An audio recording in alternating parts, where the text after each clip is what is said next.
اعوذ باللہ من الشیطان الرجیم بسم اللہ الرحمن الرحیم الحمد للہ رب العالمین والصلاة والسلام علی سید الانبیاء والمرسلین وخاتم النبیین وعلی آلہ واصحابہ اجمعین اما بعد۔ پیارے دوستو، السلام علیکم ورحمۃ اللہ وبرکاتہ۔ فقیر فیض محمد سکندری پتافی الفیض چینل کے ساتھ آپ کی خدمت میں حاضر ہے۔ پیارے دوستو، آج کا موضوع ہے عیسائیوں کا مباہلہ سے فرار۔ نجران یعنی یمن کے نصرانیوں کا ایک وفد مدینہ منورہ آیا۔ یہ 14 آدمیوں کی جماعت تھی جو سب کے سب نجران کے اشراف تھے، اور اس وفد کی قیادت کرنے والے 3 شخص تھے۔ ایک ابو حارثہ بن علقمہ جو عیسائیوں کا پوپ اعظم تھا، دوسرا احیب جو ان لوگوں کا سردار اعظم تھا، تیسرا عبد المسیح جو سردار اعظم کا نائب تھا اور عاقب کہلاتا تھا۔ یہ سب نمائندے نہایت قیمتی اور نفیس لباس پہن کر عصر کے بعد مسجد نبوی میں داخل ہوئے اور اپنے قبلے کی طرف منہ کر کے اپنی نماز ادا کی۔ پھر ابو حارثہ اور ایک دوسرا شخص دونوں حضور نبی کریم صلی اللہ علیہ وآلہ وسلم کی خدمت میں حاضر ہوئے، اور آپ نے نہایت کریمانہ لہجے میں ان دونوں سے گفتگو فرمائی اور حسب ذیل مکالمہ ہوا۔ حضور نبی کریم صلی اللہ علیہ وآلہ وسلم: تم لوگ اسلام قبول کر کے اللہ تعالیٰ کی فرما بردار بن جاؤ۔ ابو حارثہ: ہم لوگ پہلے ہی سے اللہ تعالیٰ کے فرما بردار ہو چکے ہیں۔ حضور علیہ الصلاۃ والسلام: تم لوگوں کا یہ کہنا صحیح نہیں، کیونکہ تم لوگ صلیب کی پرستش کرتے ہو اور اللہ کے لیے بیٹا بتاتے ہو اور خنزیر کھاتے ہو۔ ابو حارثہ: آپ لوگ ہمارے پیغمبر حضرت عیسیٰ علیہ السلام کو گالیاں کیوں دیتے ہو؟ حضور علیہ السلام: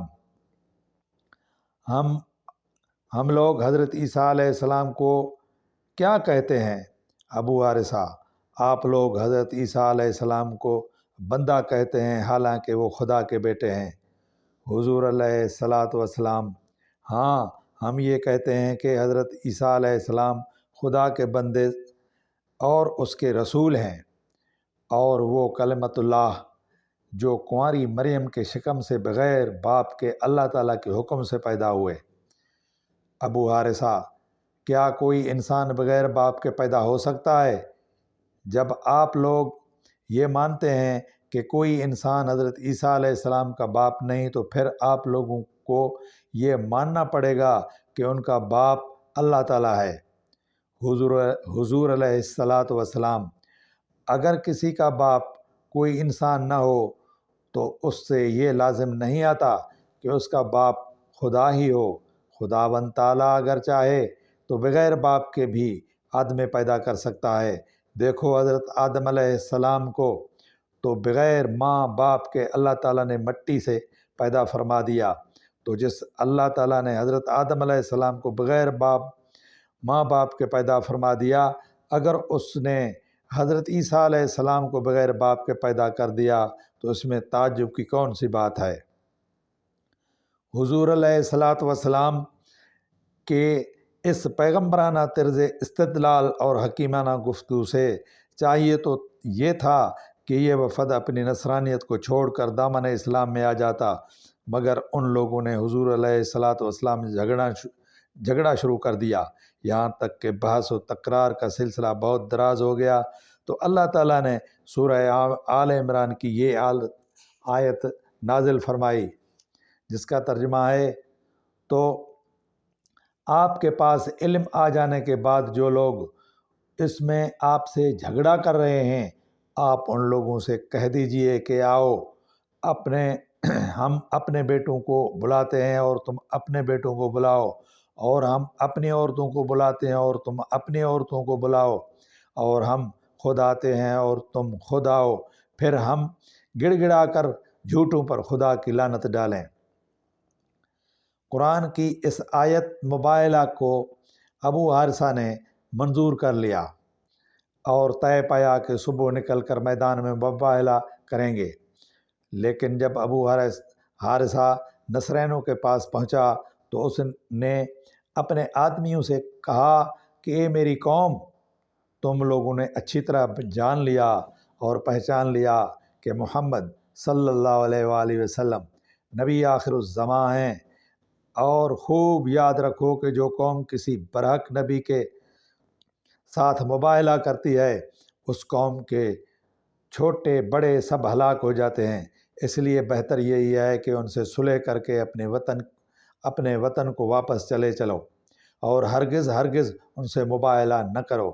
چنانچہ صبح کو ابو حارثہ جب حضور علیہ الصلاۃ والسلام کے سامنے آیا تو یہ دیکھا کہ آپ حضرت امام حسین کو گود میں اٹھائے ہوئے اور حضرت امام حسن کی انگلی تھامے ہوئے ہیں، اور حضرت بی بی خاتون جنت فاطمہ زہرا اور حضرت شیر خدا مرتضیٰ علی شاہ رضی اللہ تعالیٰ عنہما آپ کے پیچھے چل رہے ہیں، اور آپ ان لوگوں سے فرما رہے ہیں کہ میں جب دعا کروں تو تم لوگ آمین کہنا۔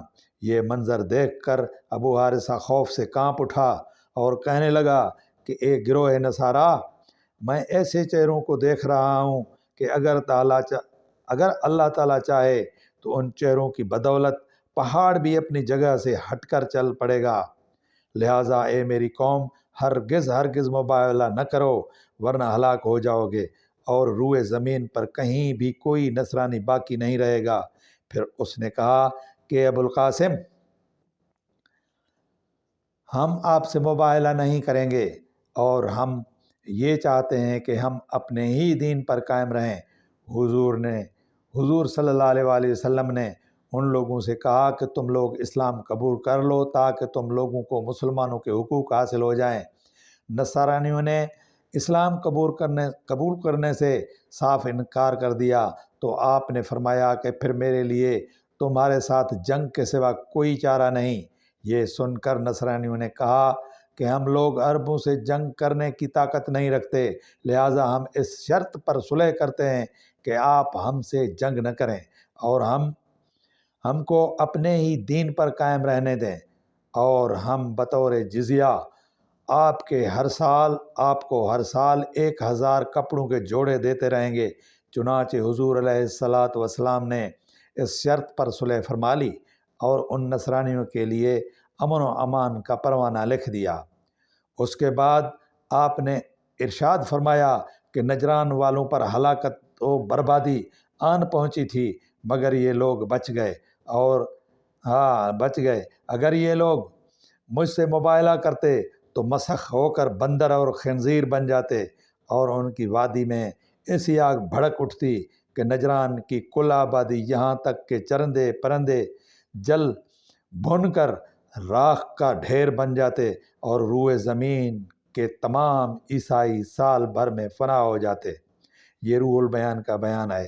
درس ہدایت، اس سے معلوم ہوا کہ خدا کے رسولوں کے ساتھ مباہلہ کرنا ہلاکت و بربادی ہے، بلکہ انبیاء و اولیاء اور اللہ والوں کا مقابلہ کرنا اور ان لوگوں کی بد دعا کا سامنا کرنا بربادی اور ہلاکت ہے۔